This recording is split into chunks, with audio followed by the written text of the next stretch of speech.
Hey, Welcome to Making It. that's Will correct. you please introduce yourself and let us know where you're from? My name is Esai Lopez. I'm from Los Angeles, California, actually, not a transplant.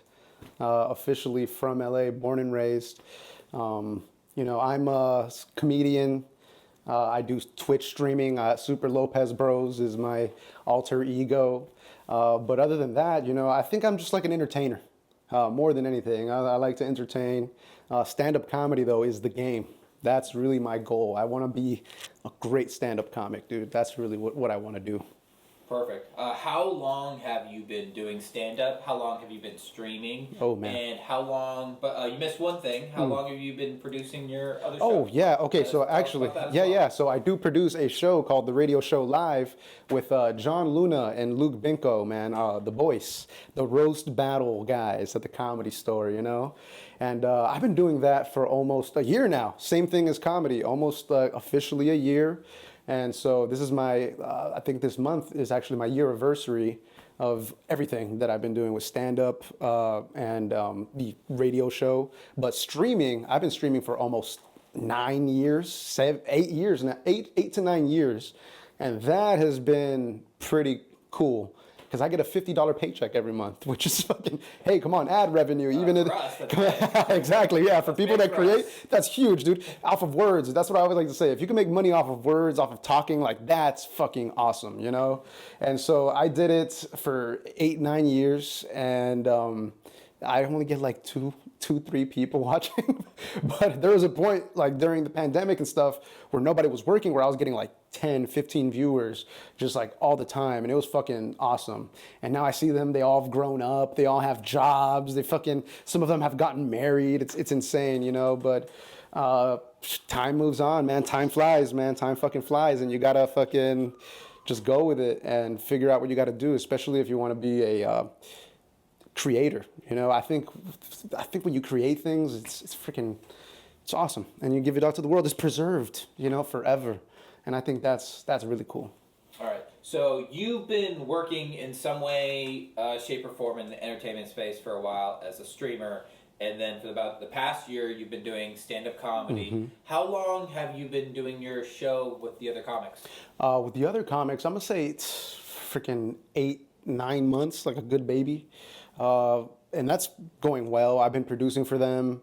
Sometimes they get a little bratty, right? They get like queens. They're my little queens. When you produce things, you got to work with other people. You can't really control what they do or how they act or what they want and all that stuff. But I got to meet a lot of really cool people, man. I got to meet some comics that I don't think I've ever would have met before unless I, did this radio show live with them. And it's fucking awesome, dude. It's like a huge connection, and at the end of the day, I just want to create. And they say that a rising tide lifts all boats, and I'm trying to be that tide, bro.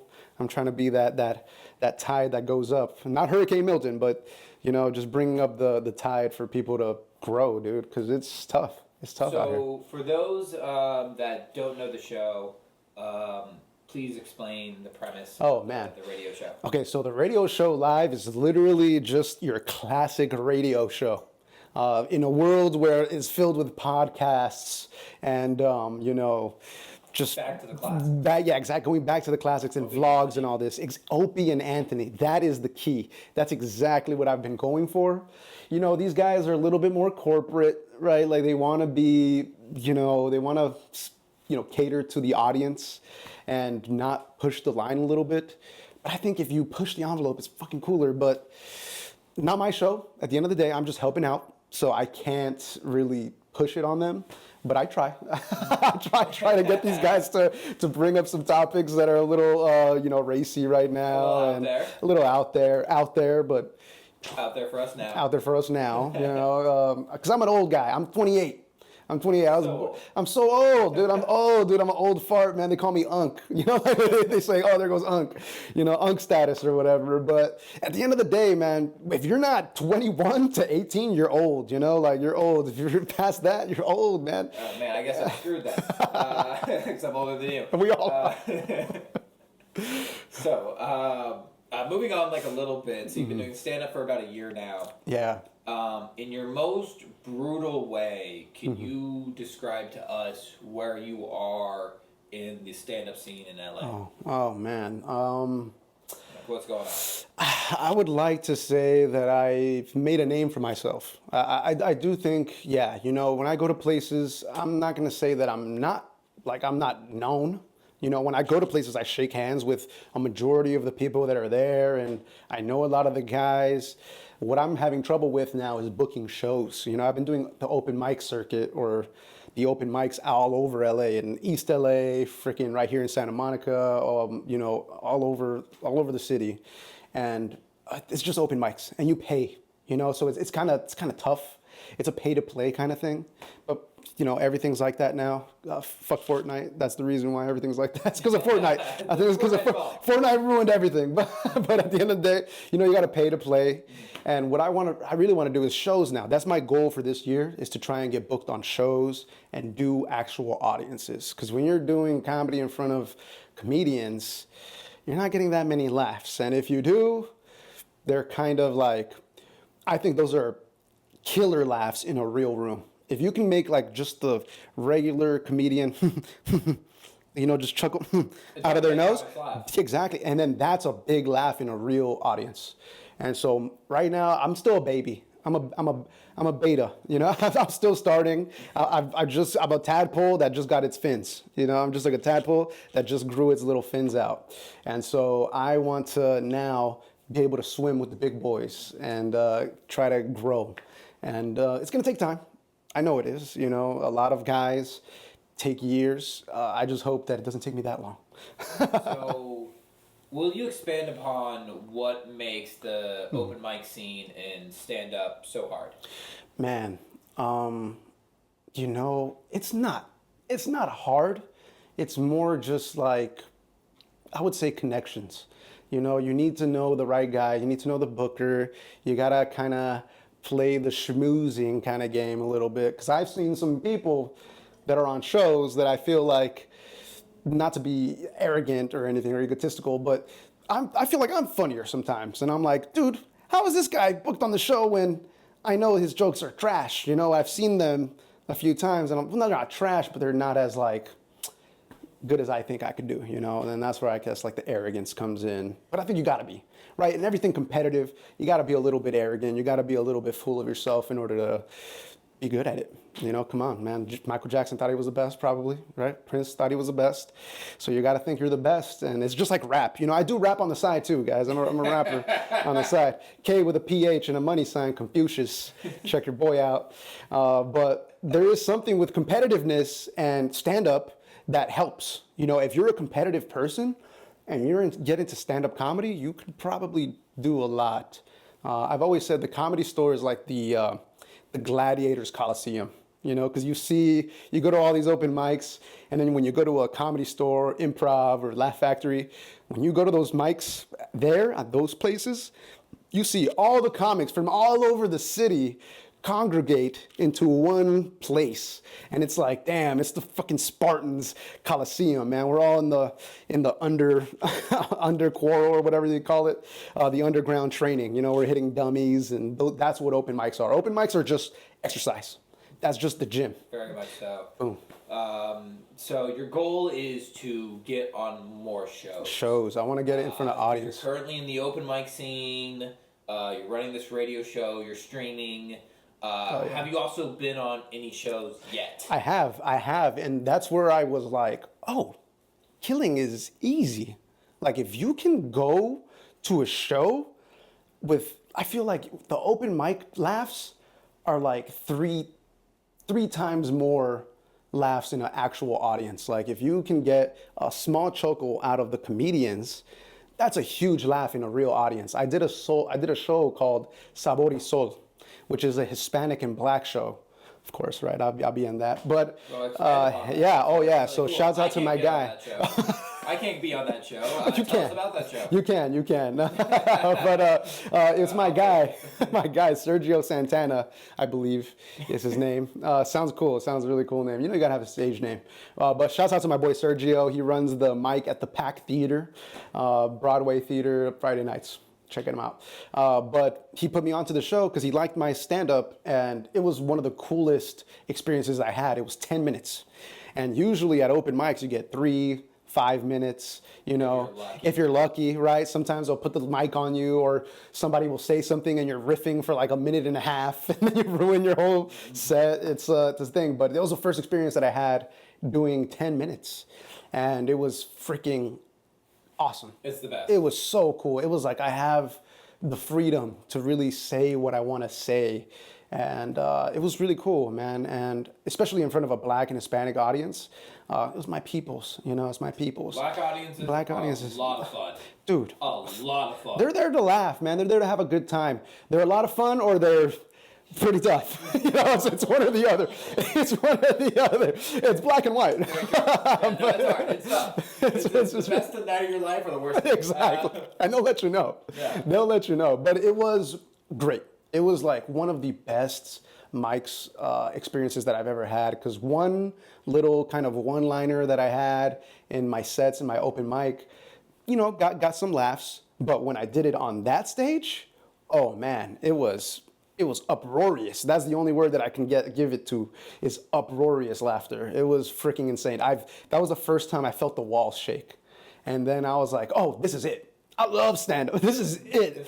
This is it. This is where I'm at, and this is where I want to do. This is what I want to do.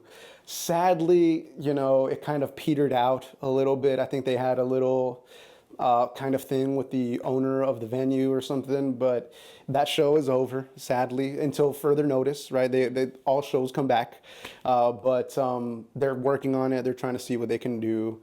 But right now, I really want to just get out and do shows, because that's the goal. But in the beginning, I was, my God, I was so nervous, dude. I completely blanked on a few jokes, and just kind of, I do this thing with my head, and I make fun of it, and I say that I have a nutsack head and all this stuff. So that's my default. So whenever I'm bombing and you see me do that, just know that I'm bombing. We'll know. I've never actually seen you scrub your head together on stage. Like I said, man, I haven't bombed. Seen you like touch it. I have seen you like scratch your head. So, Esai, you grew up in LA. You've been doing stand up for a year. Yeah. You've been doing streaming for a long time. But like, what would you say was your experience growing up here? Oh man. What was it like for you to like be an LA native? Okay, so this is so I'm a child of immigrants. So I'm a first generation Hispanic, which means that my parents came here from Mexico illegally and came in here, had me and my brothers, you know?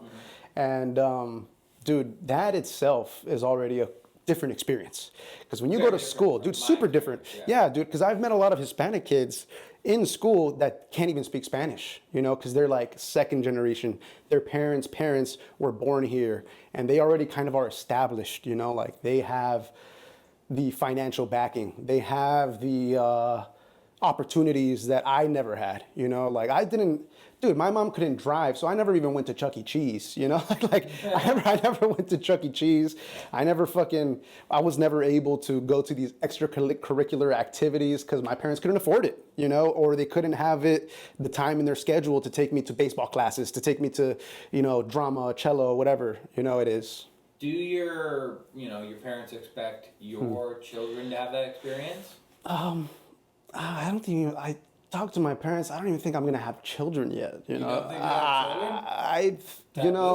have children? Taboo in the Hispanic community too. Especially, I'm 28. I should already have like 5. But you know, but honestly, it's like I've seen because I grew up where it's like I wanted the privileges, dude. I saw the kids with the privileges, like, oh, dang, cool. Your mom got you pizza. Your mom was able to get you some McDonald's. Like, that's dope. Your dad, took you to your soccer games or whatever it was. But my parents were working all the time, dude. I was what you call a latchkey kid or a feral child. I was literally they didn't even walk me to school. They walked me to the corner, and then we just walked the rest of the way because she had to go to work. You know, they had to go to work and they did their thing. And so I was like really just what do they call it? An endangered youth, and it was Were funny. you a child left behind? I was one of those I was one of those children left behind. I had lunch You meal were a child tickets. left behind. I had meal tickets and everything, man. And dude, it was like but the thing is, I lived in a blissful ignorance. I didn't really understand That's it. what you knew. Yeah, it's what I knew. I was just like, oh, everybody's living this life, but no. As soon as I grew up, I was like, oh shit, I was poor. Like I was poor and I didn't have a lot of things. But I think that's also why I fell into drugs, and the gangster cholo lifestyle, you can say. So, can you expand upon that about like falling into drugs? Oh man, Or, dude. like what happened to you? So when I was a kid, dude, I was like a latchkey kid.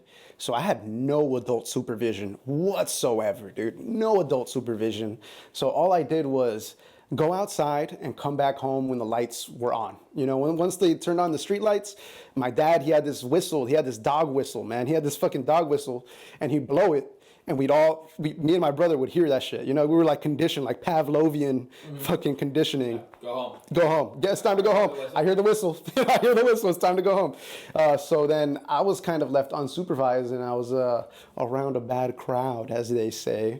And it's just the neighborhood that I was in. And so, you want to be cool with your homies. You want to have fun. You want to shoot the shit. And eventually they're like, hey, you want to smoke some weed? And weed is fucking awesome.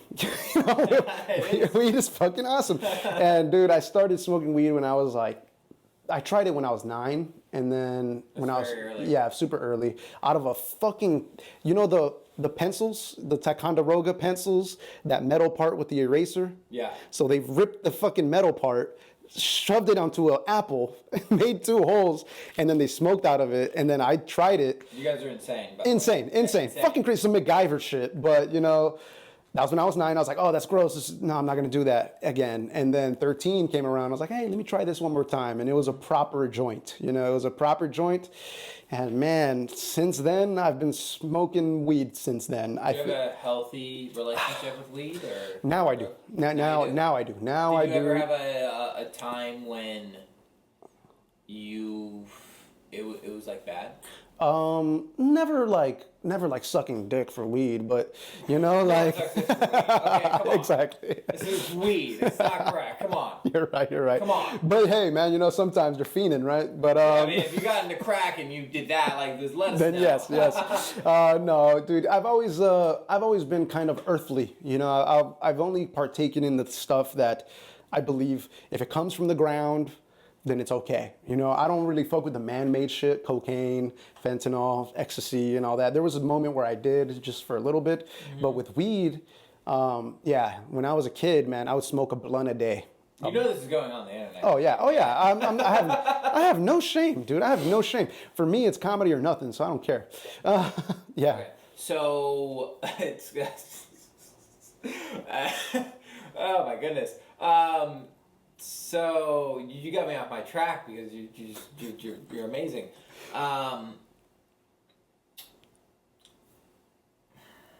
So it's comedy or nothing for you at this point. Comedy or nothing. What are you doing for your day job? How do you survive? So I work at a Tell job. us about your life in general.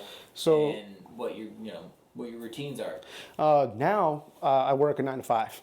It's a shipping place like DHL, UPS, FedEx, and so I just work in shipping. I help people ship packages. It's pretty boring. It's a safe job, which is cool. And the good part is that I've been working there for a long time, so I'm a manager. So then I get what is called golden handcuffs. You work all the time, but you have no time for yourself. And that's what kind of sucks.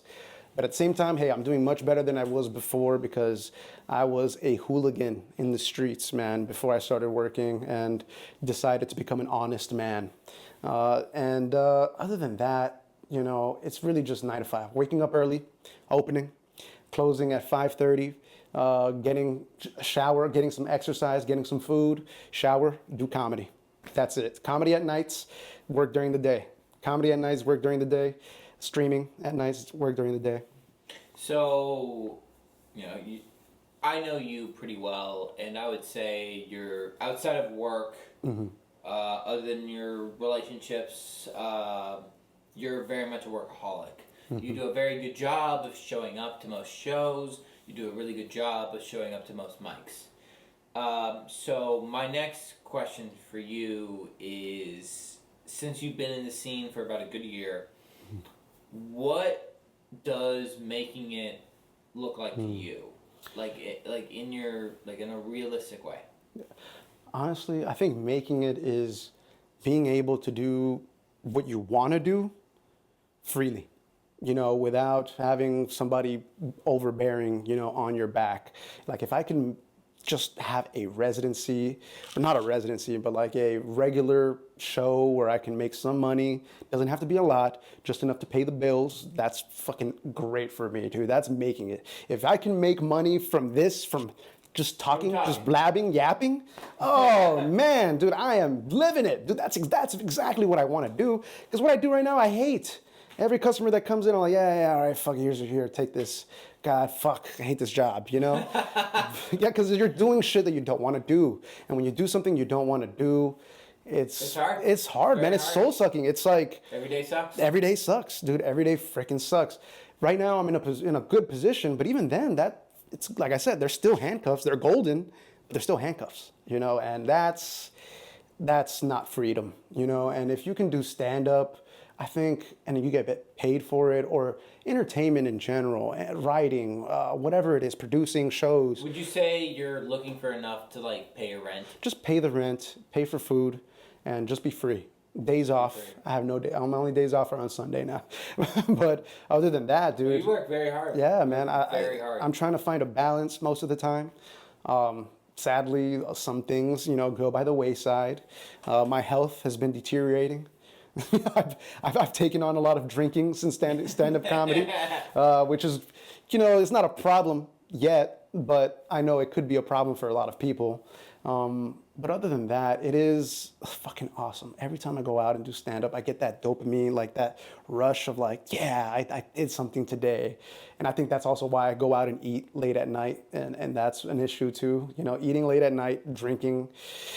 That is part of the culture. That has been my freaking, yeah.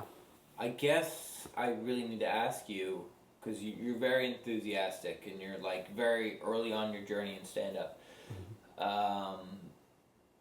What would need to happen for you to walk away?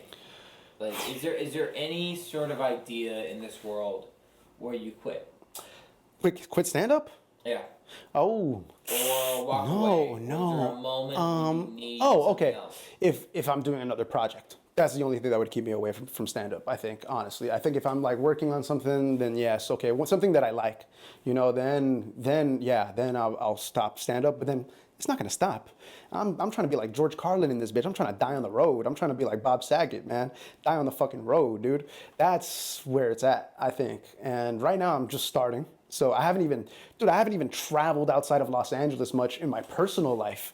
So I think comedy is the key for me to do everything that I've been wanting to do for my entire life. And it's been a journey, especially in Los Angeles. A lot of people say starting in LA is a bad idea. Starting in Los Angeles is a bad idea because you're here with people that are coming from all over the United States, all over the world sometimes. Some people from the UK. I've met motherfuckers from the UK coming out here, and it's kind of whoa, this is crazy. And they're upper echelon level. And so I'm kind of, starting. I would say I was always the back of the room funny guy in school, right? Just saying the jokes. So, what were you doing the last 10 years before you started stand-up, other than streaming? Working. What was that like? What was it really like? Oh, man. It was busboy to bartender to waiter to host to every restaurant gig you can think of. Fucking DoorDash, Uber Eats, Anything all to pay that, the dude. bills. Anything to pay the bills. And, I do have a girlfriend, shouts out to Alyssa. Love you, baby. But, it was comfort. You get in the zone of comfort where you're just I could just hang out with my girlfriend and eat some food. And then you don't really chase your dreams because you're so comfortable. But then there was a point where I was like, dude, you're not doing what you need to do.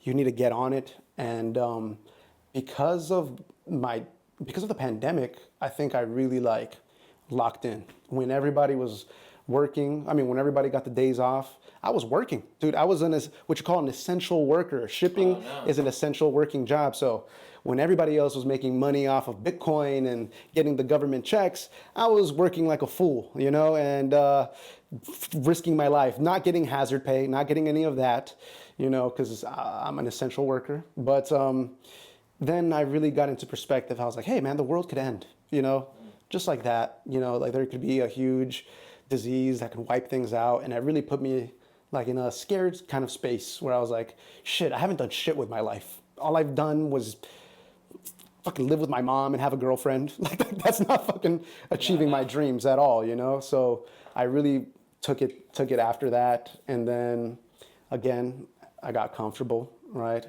And then I did a few open mics for like 3-4 months during the pandemic.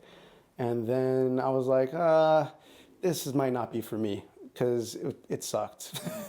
So you got into stand-up during the pandemic, and you've been doing, and you were there. But I feel like I really want to know about you. What was the caveat that changed it for you where I'm going to do stand-up? What is the caveat? What is the moment where you're like, obviously you wanted to do stand-up before this. Obviously you've been a big fan for a long time.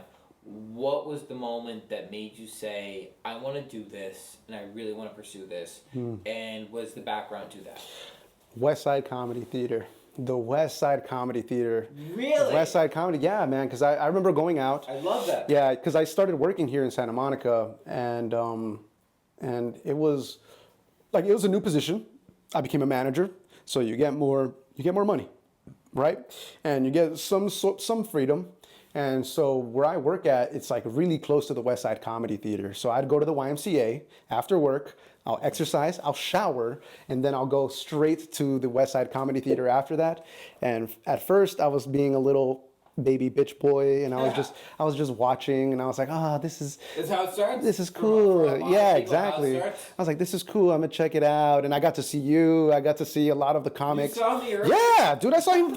Dude, you were like always there. I think there's like the West Side Comedy crew, and I'm definitely part of you're it. definitely part of the West Side Comedy crew, dude.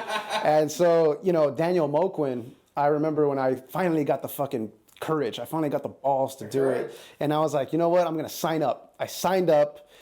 Lo and behold, they're in the bucket and they pull my name. They say it, Esai Lopez. And I'm like, first thing, I was like, oh shit, big fucking, in my stomach. Oh, I'm nervous. And then I went to the bathroom. gathered myself. And then I went up, and I don't even remember the jokes that I did. I think I do this joke where I say, oh yeah, my name's Esai, like the acai bowl, And that's how I introduced myself. And I think it was a joke about how my parents came up with my name. It was not that great. It was not that great. You did it. But I did it. I did it. And when I got off, I ran the light, by the way. I always run the light. And then they gave me the light, and they played me off. I went to the back, and Daniel Moquin, he threw away the piece, the paper where you write your name. He threw it in the trash. And then he went into the trash can. He pulled it out, uncrumpled it, and then he wrote the date on the back. And then he gave it to me. No way. Yeah, and I still have that paper to this day, 9/26/2023. And that's beautiful. Yeah, and I was like, you know what? I was like, damn, Daniel, I think he did that for a reason. I don't feel like he would do that. He did do that for me. Yeah. Yeah, so I think like he saw that I had like a passion for it and maybe like a knack, and so I was like, you know what?